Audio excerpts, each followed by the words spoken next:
sauver son peuple.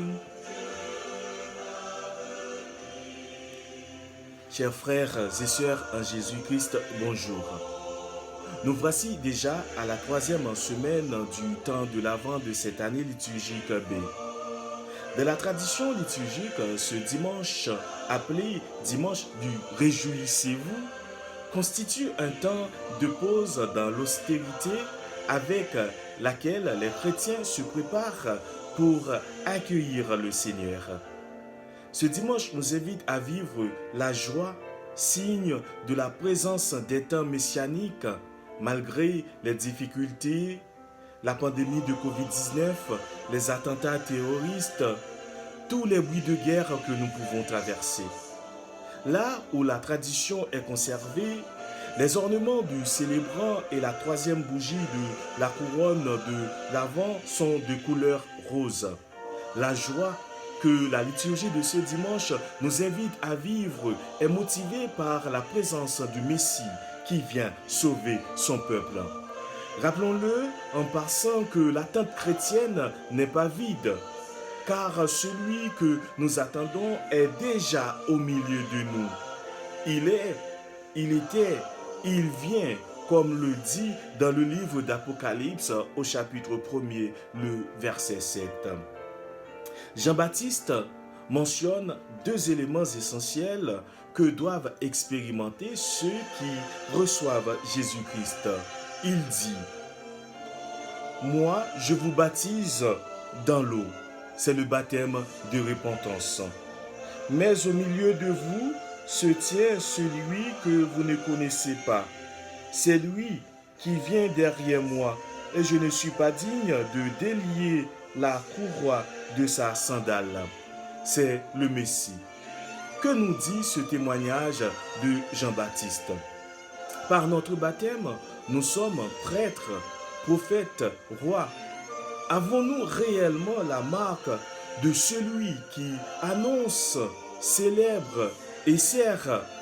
Comment se fait-il que nous vivons un christianisme foi en toute compromission avec les gens du monde? Les caractéristiques du baptême, c'est repentir et être témoin du Christ. Celui qui expérimente le baptême voit disparaître certaines choses de sa vie.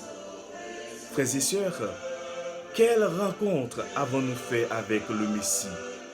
Avons-nous réellement cru à sa première venue? Si oui, expérimentons-nous sa venue dans nos cœurs chaque jour? Si oui, quelle est la marque du baptême dans notre vie? Cette marque du baptême nous fait devenir témoins du Christ. Être témoin du Christ, c'est annoncer auprès de nos frères et sœurs que Jésus, né de la Vierge Marie, condamné, mis à mort et ressuscité, est notre Sauveur. Le message d'aujourd'hui, en plus d'un appel à l'espérance et à la joie dans l'attente de la venue du Seigneur, l'évangéliste Saint Jean nous rappelle aussi notre engagement baptismal, c'est-à-dire notre engagement missionnaire.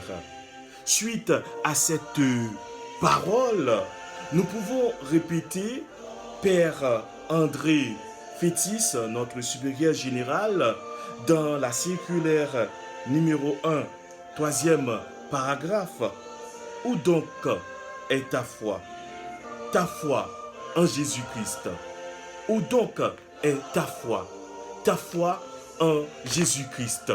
Et pour répondre, dit-il, la foi nous remet sur le chemin de la mission, en particulier celui que nous vivons aujourd'hui, en mission avec la famille marianiste, pour être un homme qui ne meurt pas. Pour être un homme qui ne meurt pas. Frères et sœurs, puisse Jésus, Fils des dieux, devenu Fils de Marie et notre frère, nous ouvrir les oreilles pour écouter et entendre sa parole, les yeux pour voir son salut. qu'il affermisse nos genoux pour aller vers nos frères et sœurs en nous donnant la force pour leur annoncer ces merveilles. Et que notre mission d'aujourd'hui étant marianiste, expérimente ce que Jésus-Christ est venu accomplir pour un monde nouveau, un monde où il fait beau vivre, un monde où il fait beau vivre. Que le Seigneur nous accompagne dans cette mission. Que le Père et le Fils et le Saint-Esprit soient glorifiés en tout lieu par l'Immaculée Vierge Marie. Amen.